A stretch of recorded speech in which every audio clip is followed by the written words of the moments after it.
हमारे पास राफेल का source code हुआ होता तो हम राफेल से ब्रह्मोस चला सकते थे।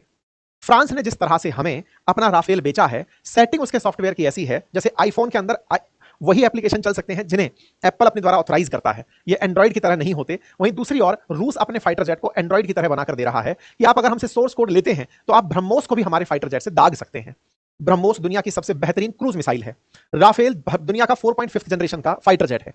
हम अपनी सबसे बढ़िया क्रूज मिसाइल को उस फाइटर जेट पर नहीं लगा पाए। वहीं इन्होंने जो खुद से हमें स्कैल्प मिसाइल दी थी, मीटियोर मिसाइल दी थी, वो हमको बेची और बेच करके उन्हीं का यूज करने की परमिशन दी। अगर भारत की तरफ से ब्रह्मोस का इस्तेमाल किया जा सकता होता तो निश्चित ही एक और बढ़िया डेडली कॉम्बिनेशन बनकर आता। इस बात को समझते हुए रूस ने हमें ना केवल अपनी तरफ से सुखोई 57 ऑफर किया, बल्कि यह भी कह दिया कि अगर आपको आवश्यकता हो तो मैं आपके लिए सोर्स कोड भी दे दूंगा। सोर्स कोड में आपके पास हमारी सारी टेक्नोलॉजी कि ये फाइटर जेट कैसे ऑपरेट होता है, ये समझिए जैसे आज मैं आपके सामने जिस लैपटॉप के माध्यम से, जिस कंप्यूटर के माध्यम से लाइव आया हूं, उसके पीछे जो मशीन चल रही है, लैपटॉप के अंदर एक प्रोसेसर चल रहा है, एक टेक्नोलॉजी चल रही है जो कि इस पूरे काम को प्रोसेस करके आप तक पहुंचा रही है। जिसका जितना बढ़िया प्रोसेसर हुआ, जितना बढ़िया उसका प्रोग्राम हुआ, वो उतना अच्छा रिजल्ट प्रोड्यूस किया।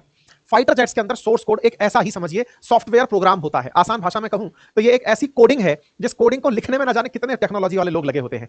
आधा और एक उदाहरण से समझाऊं तो समझिए कि 1 करोड़ लाइंस लिखी गई होंगी जब F-35 का सोर्स कोड बनाया गया होगा।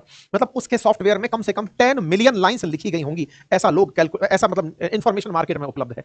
तो 10 मिलियन के आसपास अगर लाइन लिखने से एक कंपनी का सोर्स कोड बनता है तो विचारणीय तथ्य है कि सुखोई 57 का भी सोर्स कोड कितने समय में तैयार हुआ होगा जिसे वो भारत को देने को तैयार हुआ है। इस तरह की सुविधाएं देते हुए रूस अगर हमें सुखोई 57 ना बेच पाए, हम कावेरी इंजन पर सहयोग ना ले पाए और हम उसके बावजूद भी ऑपरेशन सिंदूर के अंदर ब्रह्मोस ना इस्तेमाल कर सकने वाला राफेल ही यूज करते रहे या उसको ही खरीदते रहे, तो देश में सवाल तो उठेंगे कि सरकार की ऐसी क्या मजबूरी रही कि